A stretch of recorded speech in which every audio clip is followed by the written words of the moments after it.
여러분, 우리는 이 땅에 태어나서 출생으로부터 시작해서 성장기를 거치고 또 노화를 거치고 그리고 결국은 한평생을 또 죽음으로 마무리하는 그런 사이클을 가지고 살아갑니다. 보통 우리가 이 땅에 태어나게 되면 갓난아기로 태어나는데 그 몸이라고 하는 것은 우리가 이제 어린아이를 보면서 그 몸의 성장을 지켜볼 수가 있잖아요.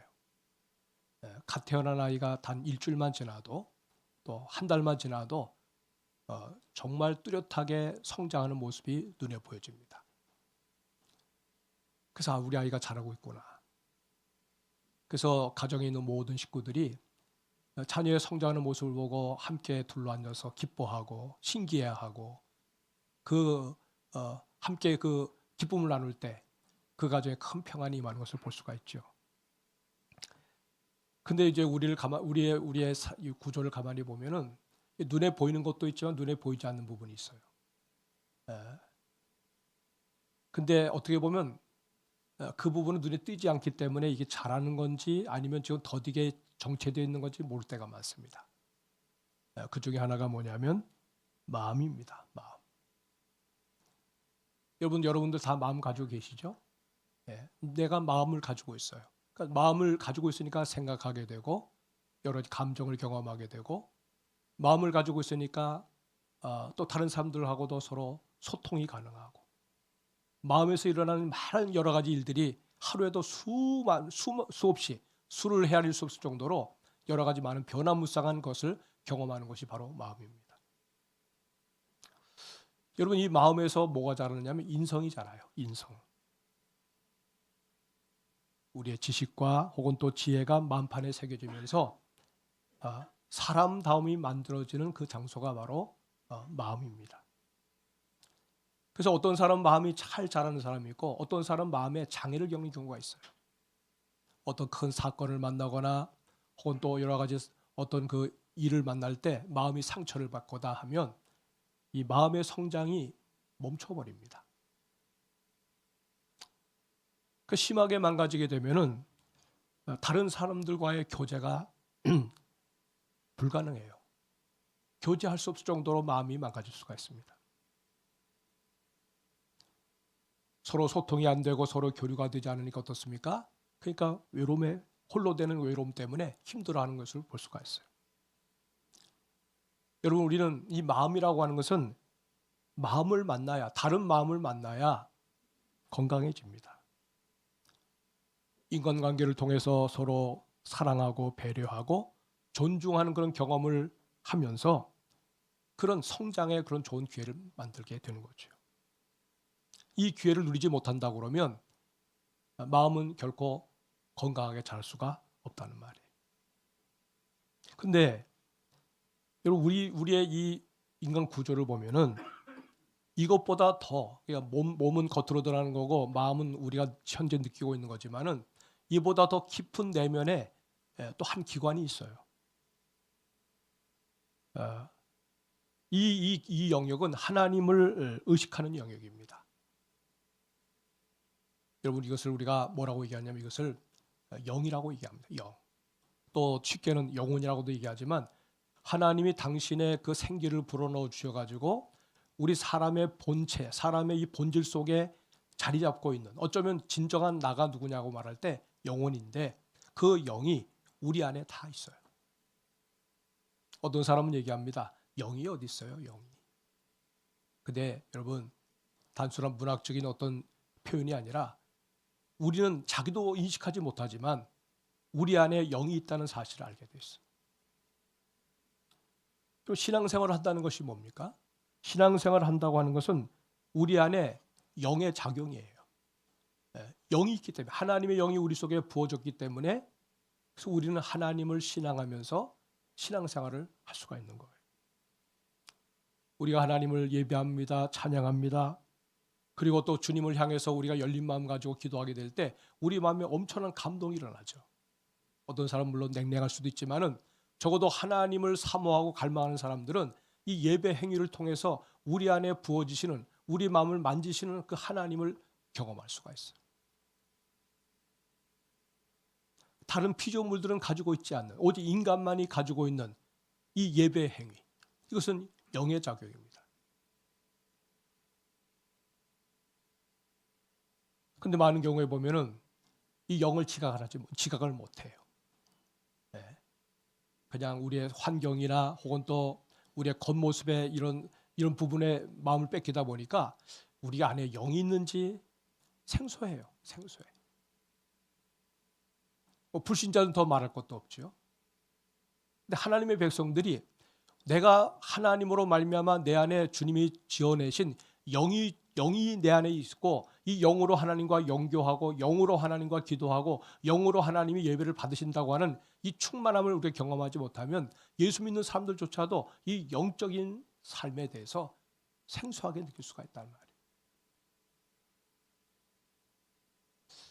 사랑하는 여러분, 오늘 이 본문을 보면서 우리가 뭘 생각하느냐면 어떤 사람은 젖을 먹는 그런 단계에서 머무는 사람이 있고 어떤 사람은 단단한 음식을 소화할 수 있는 그런 성숙한 그런 단계에 이르는 사람도 있다고 얘기하고 있어요. 이 차이가 어떻게 해서 이런 차이가 나느냐? 이 배움을 통해서 하나님이 어떤 분인지를 또 주님이 우리에게 주시는 이런 삶의 모든 영역을 우리가 알아가는 가운데 우리가 성장하기도 하고 아니면 퇴보하기도 하고 단순한 육체적인 존재로 머무르기도 하고 아니면 영적인 그런 삶을 누리는 그런 사람으로 성숙해 갈 수도 있다는 얘기입니다. 여러분, 우리가 먼저 우리가 몸을 한번 생각해 봅니다만 몸은 정말 신비로운 배움의 영역이에요. 다윗은 시편 139편 14절에 그런 말을 했어요. 내가 주께 감사하오면, 한번 읽어볼까요? 시작. 내가 주께 감사하오면 나를 지으심이.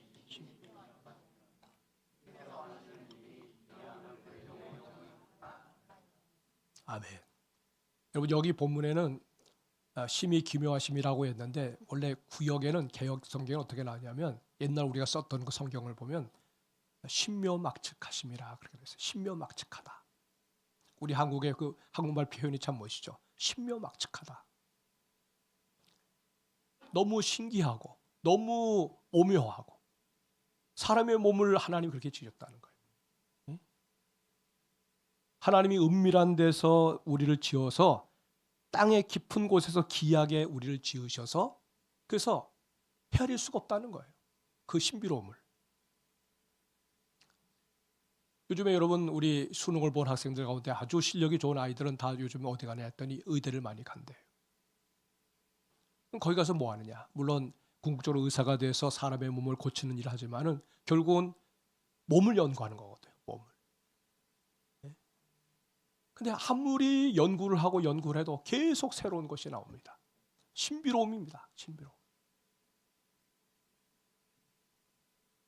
자, 근데 여러분 이 몸의 수준을 뛰어넘는 영역이 있어요.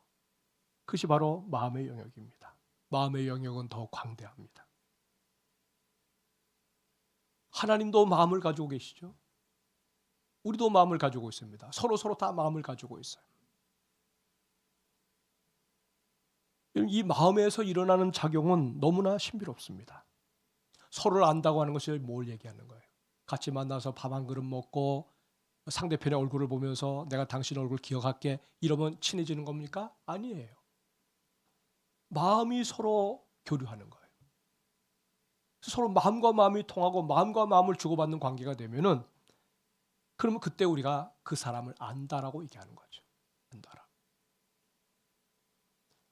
나는 그에게 마음을 주고 싶은데 그가 나에게 마음을 안 줘요. 그러면 거기서 교제가 이루어질 수가 없어요. 근데 내가 그에게 마음을 주고 그가 나한테 마음을 줍니다. 그럼 친구 간에는 좋은 우정이 생기고 이성 간에는 어떤 것이 일어나지겠어요? 서로 간에 또 그렇게 해서 사랑으로 한 가정을 이루게 되는 것이죠. 그리고 여러분 몸도 신비롭고 마음도 더 신비로운데 이 모든 것을 초월해서 더 광대한 배움의 영역이 있어요. 그것이 바로 신령한 세계를 경험하는 거예요. 영의 세계를 경험하는 거예요. 하나님의 집은 어떤 곳이냐? 신령과 진리로 하나님을 예배하는 자리예요. 영과 진리로 예배하는 곳이 바로 예배 자리란 말이죠. 여러분, 이 영역에 하나님이 들어와 계시는 거예요. 물론 하나님은 무소부재하신 분이기 때문에 우주 만물에 충만하시고 어딘지 하나님이 계시지만은 적어도 그 하나님을 인격적으로 교제하고 인격적으로 만나는 그 신비로운 만남이 이루어지는 그런 자리, 거기가 바로 하나님이 임재하시는 신령한 영의 세계란 말입니다.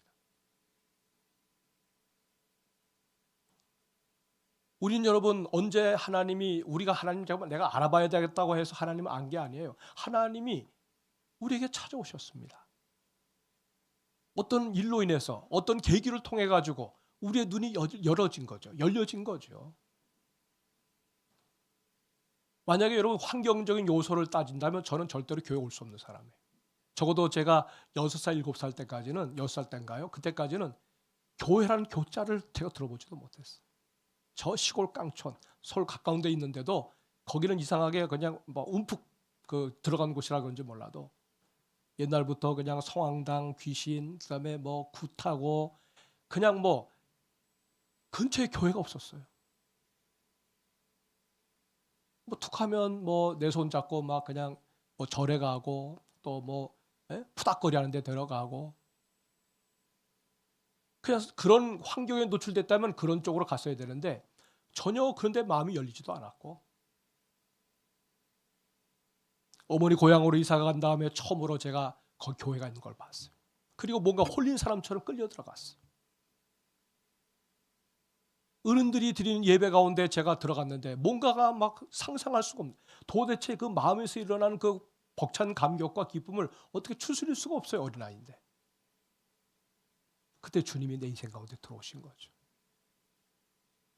알아들을 수 없는 목사님의 설교, 알아들을 수 없는 어떤 나의 지긋하신 분의 간증 이런 것들을 들을 때 그냥 눈물이 나는 거예요. 눈물이 나는 거예요. 내가 왜 눈물을 흘리는지도 모를 정도로 눈물을 흘렸어요. 하나님이 내 영 가운데 들어오신 거죠. 무한하신 분과 유한한 존재가 어떻게 서로 교제할 수 있느냐? 사실 불가능해요. 유한한 사람과 유한한 사람이 만나도 교제가 잘 안 이루어지는데 유한한 자와 무한한 자가 어떻게 서로 교제를 할 수가 있겠습니까? 더군다나 유한한 자가 허물이 많고 죄로 오염된 부패한 인성을 가진 죄인인데 근데 하나님이 우리를 향해서 사랑하시고 우리를 향해서 관심을 가지신 그 하나님이 우리 인생 가운데 들어오시니까 그분이 사랑하니까 그 사랑에 내가 반응을 합니다. 그분이 용서하시니까 내가 그 용서에 반응을 합니다. 그분이 내 인생 속에 들어오시니까 내가 인생을 사는 것이 아니라 주님이 내 인생에 들어오셔서 내 인생을 살아주시니까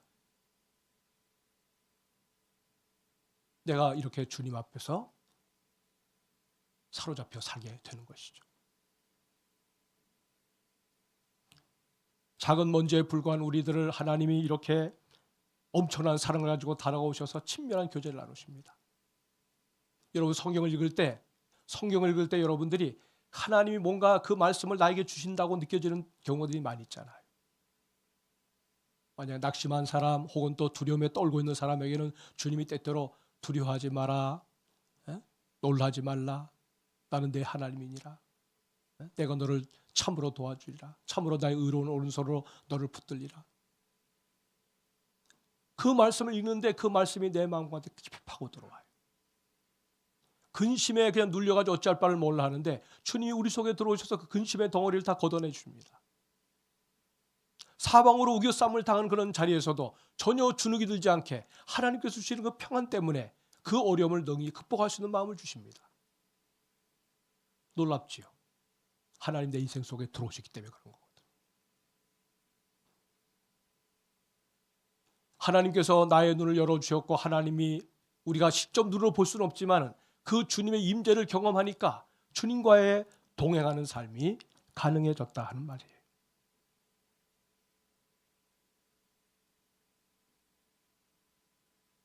우리 하나님은 2025년도를 시작하는 우리들에게 물론 우리 교회 공동체를 향해서도 요구하시지만 우리 성도 한 사람 한 사람을 향해서 주님이 요구하시는 게 있어요. 내 안에서 성장하라는 거예요. 주님 안에서 성숙해 가라는 거예요. 하나님의 소원은 당신의 자녀들이 수준 있게 성장하고 성숙해지는 것을 바라기 원하세요. 우리 자녀들이 몸도 자라면서 지혜도 자라면서 영적으로도 하나님 앞에서 건강하게 자라는 모습을 볼 때 부모 입장에서 볼 때 얼마나 흐뭇합니까?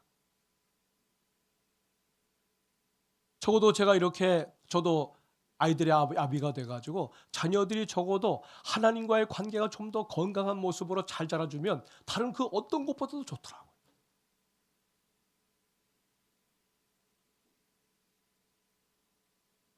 우리 하나님, 우리가 당신을 알아가기를 원하시는 만큼 배후에서 다 도와주십니다.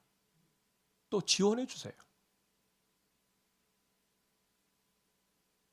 적어도 우리가 여러분 하나님을 섬기면서 하나님을 맛봐야 됩니다. 하나님 맛봐야 돼요. 내가 하나님을 맛봤더니 맛있어. 하나님을 맛봤더니 그분이 보통 분이 아니야. 하나님을 맛봤더니 내가 이 하나님을 몰랐다면 어떻게 될 뻔했을까? 하나님을 맛보지 않았다면 내 인생이 어떻게 됐을까?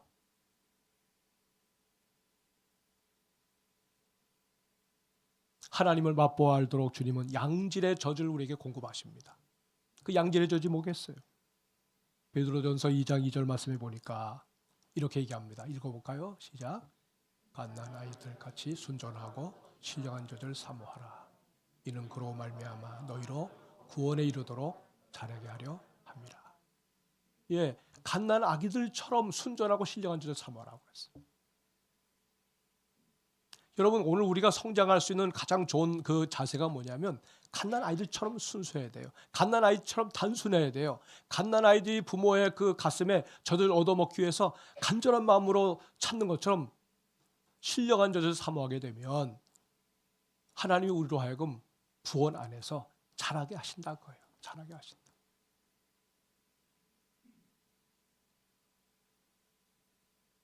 하나님의 복음이 바로 신령한 젖이에요.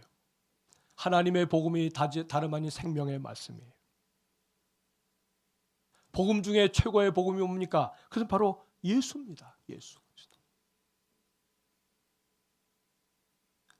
저는 물론 어린 시절부터 이렇게 주일학교를 나가기 시작했지만은 신앙생활하면 할수록 어디에 마음이 꽂히느냐 하면 예수님에게 꽂히는 거예요. 예수님에게. 예수. 여러분 신앙생활하면서 예수 말고 다른 데에 마음을 돌리면 신앙생활이 아니에요. 궁극적으로는 예수에게 마음이 꽂혀야 돼요.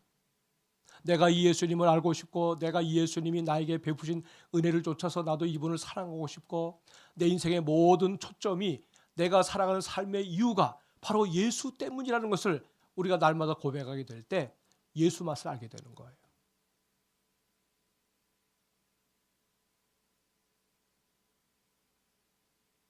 그래서 베드로전서 2장 4절 말씀해 보니까 이렇게 말합니다. 다 같이 읽어봅시다.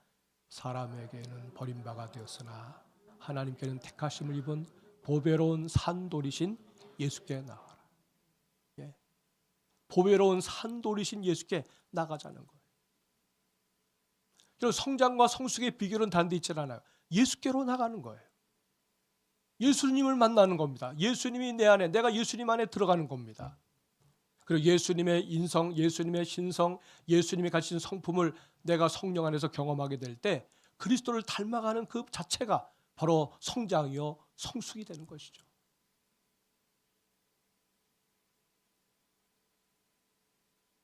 이 장 5절 말씀을 또 읽어볼까요? 다 같이 읽어봅시다. 시작. 너희도 산돌같이 신령한 집으로 세워지고 예수 그리스도로 말미암아 하나님이 기쁘게 받으실 신령한 제사를 드릴 거룩한 제사장이 될지니라. 예. 여러분 우리가 산돌이신 주님에게 나갈 때 산돌같이 신령한 집으로 세워진다고 그랬어요. 또 예수 그리스도로 말미암아 우리가 거룩한 제사장이 된다는 거예요. 이 얼마나 귀한 은혜입니까?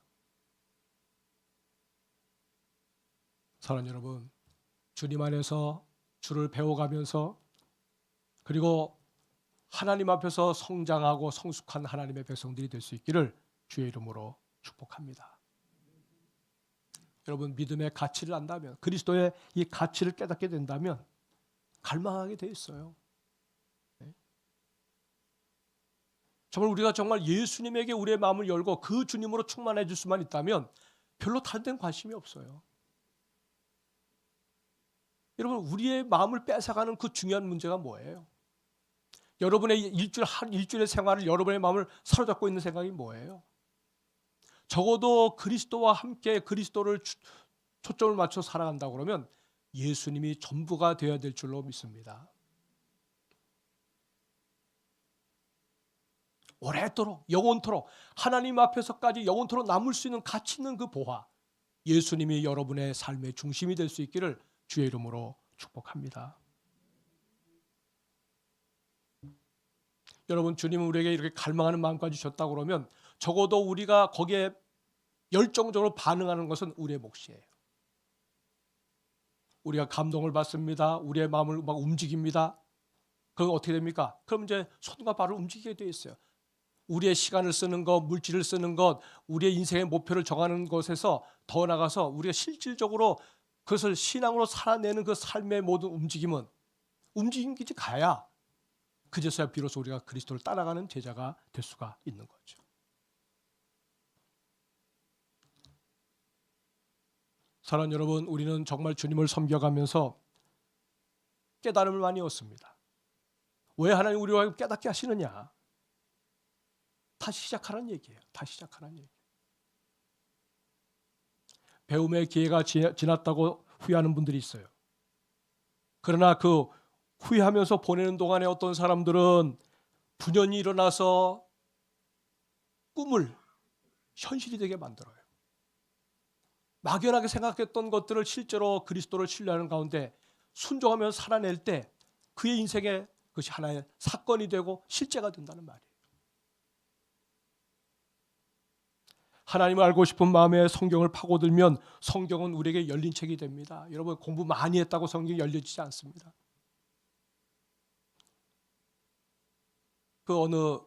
제가 제일 그렇게 별로 좋아하지 않는 그런 학자 하나 있는데, 도울이라고 하는 사람 알죠? 도울. 왜 그 사람이 도울이라고 이렇게 그 아우를 줬는지 몰라요. 도울 같아요, 그 사람.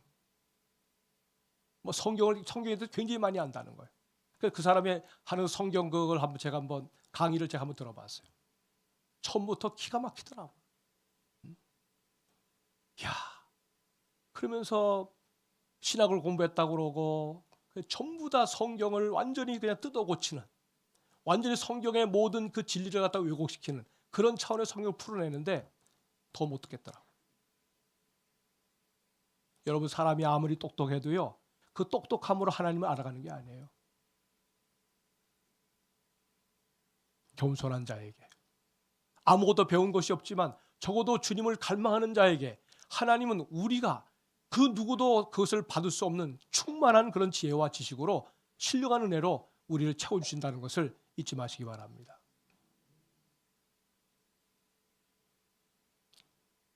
우리 교회 어른 되시는 우리 바울구역 또 드보라 구역 성도님들, 연세가 들어가시면서 얼마나 많이 힘드세요.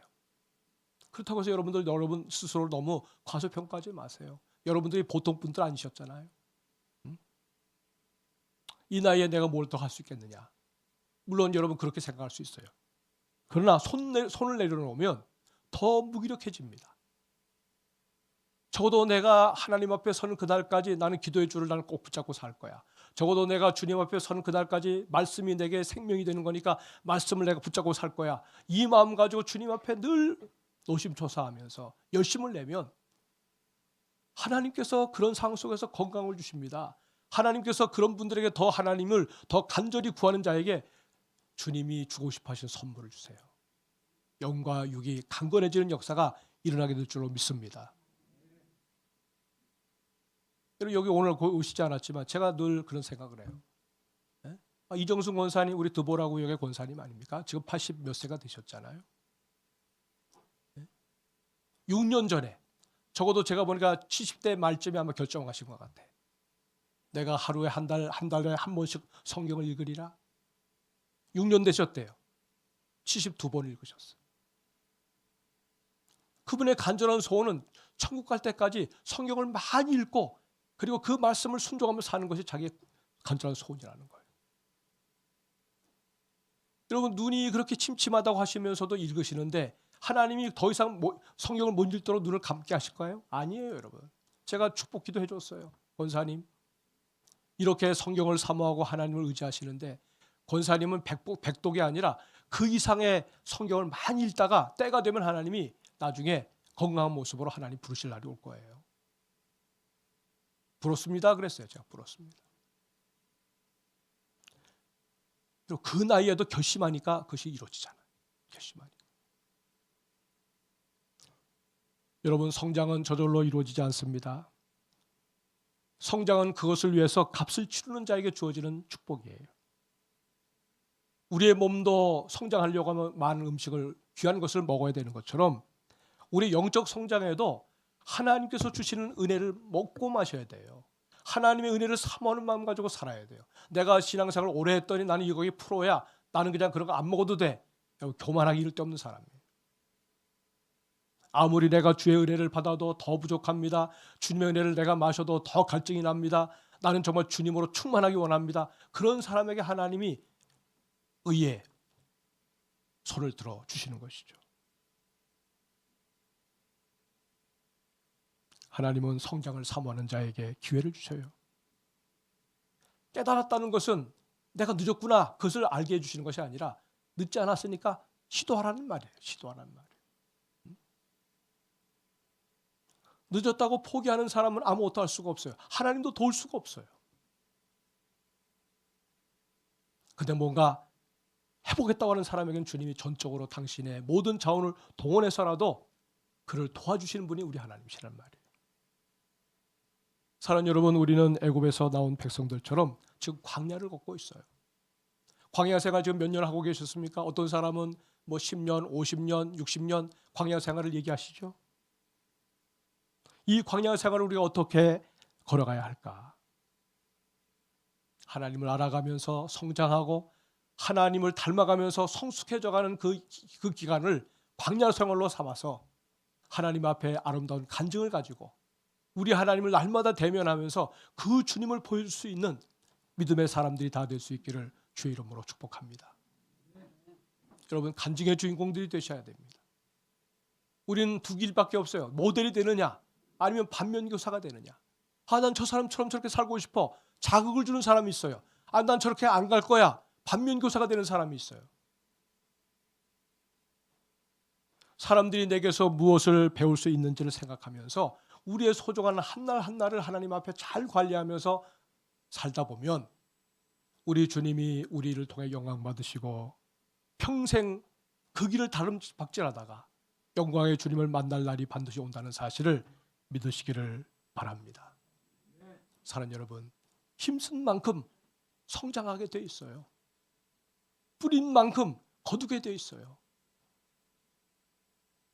그 주님의 약속을 굳게 믿고 하나님 앞에서 더욱 성숙한 모습으로 2025년도는 다른 사람의 해가 아니라, 다른 사람의 간증의 해가 아니라 바로 나의 간증의 해가 되고 나의 날이 될 수 있기를 주의 이름으로 축복합니다. 아멘. 기도하십시다. 주신 말씀을 생각하시면서 우리 1분 정도 주님, 이와 같은 성장과 성숙의 역사가 내 개인의 삶 가운데 일어나게 해달라고, 성장이 멈춘 채로 있지 않게 하시고 부지런히 주님 앞에서 자라서 하나님의 영광 나타낼 수 있는 하나님의 사람 되게 해달라고 우리 다 같이 합심해서 기도합니다. 하나님 아버지여, 감사합니다. 주님 앞에 오늘도 있는 모습 그대로 가지고 나왔습니다. 주님, 자랑할 것 없습니다. 하나님 보시기에 너무나도 부족한 것 투성입니다. 그러나 주님 주만을 높이며 우리 주님으로만 충만하기 원합니다. 주여, 세상이 뭐라고 해도 남이 뭐라고 해도 오직 예수 그리스도 주만 바라보면서 일평생 하나님 원하시는 길로 다름박질하기를 원합니다. 주여, 우리를 붙들어 주셔서 주님의 뜻대로 사용하여 주옵소서. 예수 그리스도 이름으로 기도합니다.